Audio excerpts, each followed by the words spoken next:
Hello, everyone. Trump's remarks yesterday about the war in Ukraine were so egregiously wrong that multiple news sources spent their day today fact checking him. The first one I'd like to share is BBC. They did a good job, breaking it down basically one lie after another. One, you should have never started it. Started what? On the day Russian militants invaded Crimea, and on the day Russian tanks came rolling over the Ukrainian border some years later, not a single shot has been fired at Russia from Ukrainian territory. There were no foreign troops in Ukraine. There was nothing pointed at Russia. There was no accumulation of anybody other than Russian troops at Russian-Ukrainian border. So explain to me again, how was it that Ukraine was the one that started this war? And that's what these sources are pointing out. It's simply not true. If you still believe that, you're an idiot. There's a very nice summary, basically, of what Russia did exactly, when, how, and who was involved. Trump stated that Zelensky is now down to 4% approval rating. That too is a lie.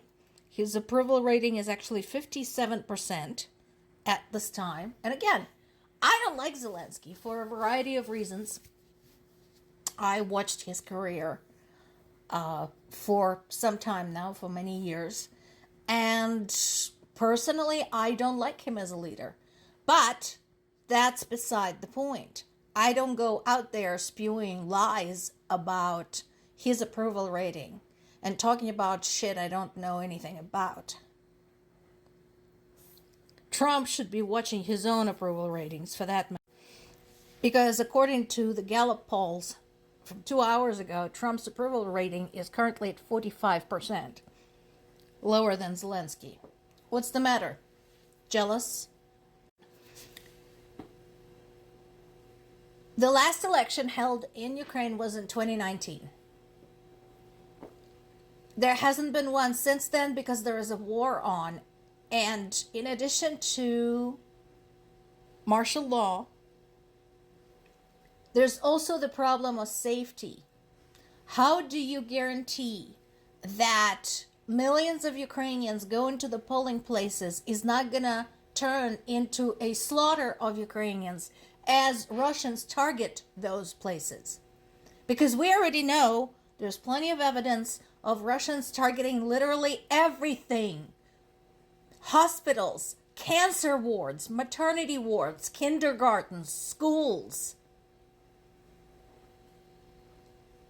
So, who is going to guarantee the safety of Ukrainian voters if you want them to go and vote? Yeah, definitely not Trump.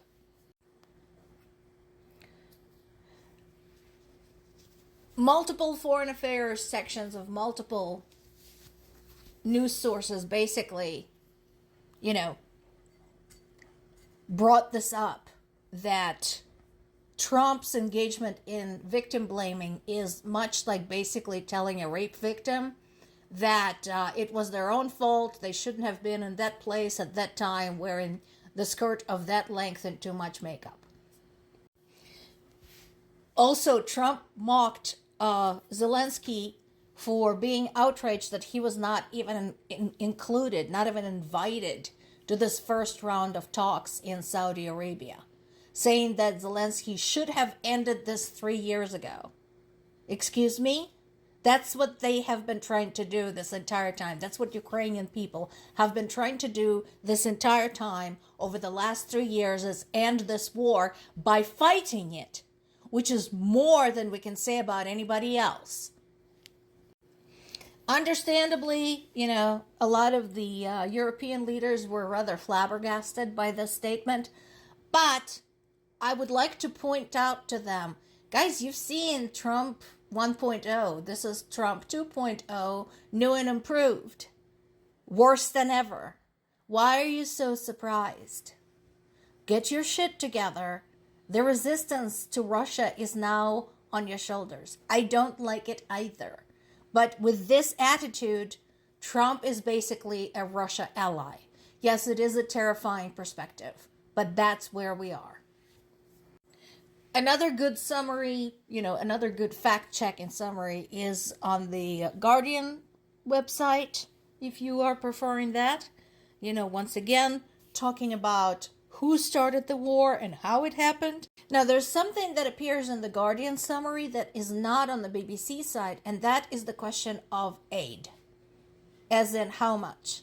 First of all, Trump had grossly exaggerated how much of the U.S. aid has gone to Ukraine.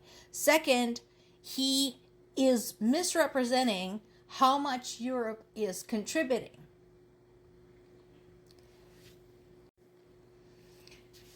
In addition to the percentages of who is contributing what and how it relates to their GDP, I would also like to point out that as of right now, Europe is still housing 6.5 million Ukrainian refugees. That is down from the initial 9 or 10 million that we saw early in the war. But those 6.5 million are still there. So let's talk about numbers. Let's talk about those numbers. As of 2024, EU population was right under 450 million people.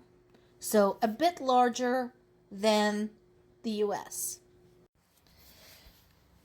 An addition of 6.5 million Ukrainian refugees constitutes population increase of 1.44%. By comparison, US population is just under 335 million, and US immigrant intake quota is 700,000 per year, which is 0.1%. So proportionately, right now,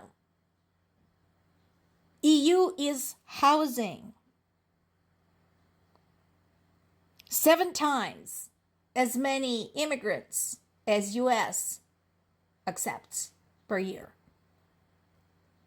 And that means housing them, clothing them, feeding them, finding them jobs, putting their kids in school, and so on and so forth. U.S. is not carrying that particular economic burden, but nobody talks about this. And then there is this. Again, I want to remind everybody, this is still going on. Nobody talks about this at the White House. Nobody brings this up at the Oval Office. No, it's not millions. It's not these kind of weird numbers that Trump had plucked out of his ass. These are real. A dozen here, a few there, but it's every fucking day.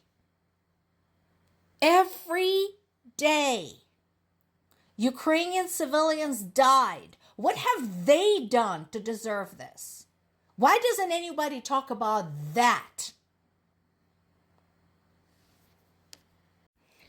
There's been another huge drone attack against multiple regions, and there are children among the wounded. There's been another missile strike against Sumy. Again, the damage includes a residential building. And Ukraine continues fighting because what the fuck other choice does it have? Another oil refinery has been hit, and good for them. But I'm sure Trump will find a way to twist it and accuse Ukraine of aggression. This is what you have elected. More to come.